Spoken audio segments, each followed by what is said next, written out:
morning, my viewers. This is me, Olorita. Thank you all for viewing and every other thing. This message, I'm just really thinking of how the whole world has become like this. The pastors we are talking about, that they are really, they don't believe that it's laying on hand or pouring oil in people's head. That is how you become a pastor. No, this is the reason why you see the whole world has been turned upside down. Pastority or evangelist or whatsoever is supposed to come by the anointing of God from upon your life. You're supposed to be the one that God anointed. You're supposed to be the one that God called and choose to anoint. People don't longer believe again because they just believe that when one pastor have raised, the one pastor have come up, and one man of God, one minister or one man pastor just rose up and he said, okay, I've gathered a church for 10 years. Now I need members, I need followers. They will just woke up and be choosing people, pouring groundnut oil and whatsoever upon their eyes. They have not even check if that person has delivered himself. Because before you go and become a pastor, you need to deliver yourself. You need to be a truthful person. You don't even know the person you are calling a pastor are still looking for money to feed his family or taking care of himself. You will just choose to put that person in that ministry and pour oil and put collar on his neck. Then before you know, we started calling that person pastor. That person will give that person the church. That person will hold a church. He cannot even say the truth, all because of the spirit of money. He's looking for money to do one or two things. How can this whole world be settled? How can peace reign when things is going on like this? You people need to know. I will take you to the Bible. In the book of First Samuel. In the book of First Samuel. Check it. In the book of First Samuel, let us go to the Bible and see what God showed us there about David, his servant which he anointed. First Samuel 17. This is my Bible. Go read it and you will see. First Samuel 17 and check it from the 12.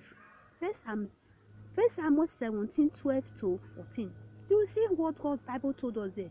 He said, now David was the son of that inheritance of Balaam. And who he chose? Read it from 12, you see what he told you there. Out of eight children gave them, Samuel was the youngest. He was the youngest, keeping his father's sheep. Out of 8 of them, the youngest person, that was Samuel his. Out of eight of them, he was the one keeping his father's sheep. That's the same person that God chose and told King Samuel to go and anoint. Told Prophet Samuel to go and anoint David. Out of the 8 children of his parents, he was the youngest one. That is how God anointed work. When God chooses you, he locates you. When God chooses you and anoints you, that is the greatest minister so far in the whole world. People just believe that they need to be a man of God or whatsoever. That is why you see they now took pastors as God.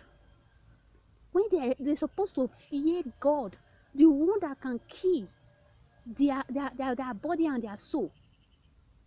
They don't longer fear the one that can kill their body and their soul. They only fear the one that can kill only their body and not able to kill their soul. God Almighty is supposed to be the one that will choose you and anoint you, that you can able to do all you're able to do in this world. Not man of God. Not man of God. Christ told us in the New Testament, when Christ came, he said, pastors, prophets, we should not always look about them. What they preach, they don't even, their character is not recognized, they don't have the character of Christ. You say you should not imitate them. Who the only person you need to imitate is him, Christ. Because what they preach, they don't practice what they preach. It's only him you need to imitate. Now these days you see how people imitate men of God, imitate pastors. And the worst part of it, they don't even imitate the good part of them. The bad side of them, that is what they imitate. And these same men of God, they are all praying that God should remove that bad side from their life to make them okay. People will just go ahead. They don't even know what they are doing. They'll go and be imitating that same pastor who or she is praying for his bad side, that God should deliver him or her. They will go and be imitating it. If they are imitating the good part of it now, it will be all right. But they don't imitate the good part. They imitate the bad side of it. I pray God Almighty should help every one of us, open our eyes to see what He's telling us, to teach us the more. Because that is why Jesus, that is what Jesus said. So we should only imitate him, not the other way around, not the man of God. When you say somebody be a call himself a minister, when you're supposed to watch and see evangelists, know who is that person, who is really is. Because anointing comes from above. When God anoints you, and he anoints you, that is it. Don't wait. Don't think that when God anoints you from above, the only thing when the time comes, you come hard with your ministry. Serving him in truth and in spirit, serving in going for your baptism, serving in truth and spirit, and remain in spirit in him, praising him, meditating in his word, reading your Bible, knowing the truth and know the truth and the bad. The spirit, that is why I say we will give us the comforter. When Jesus said he will give us the comforter for us to know.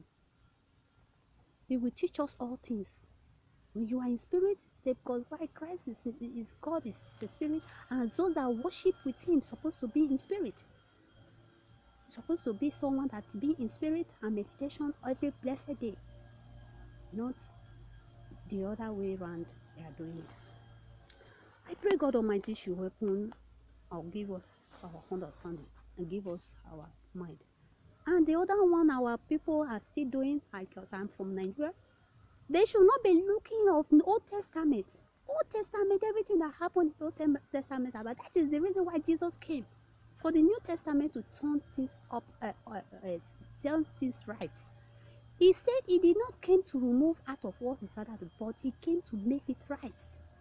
He came to put it in order.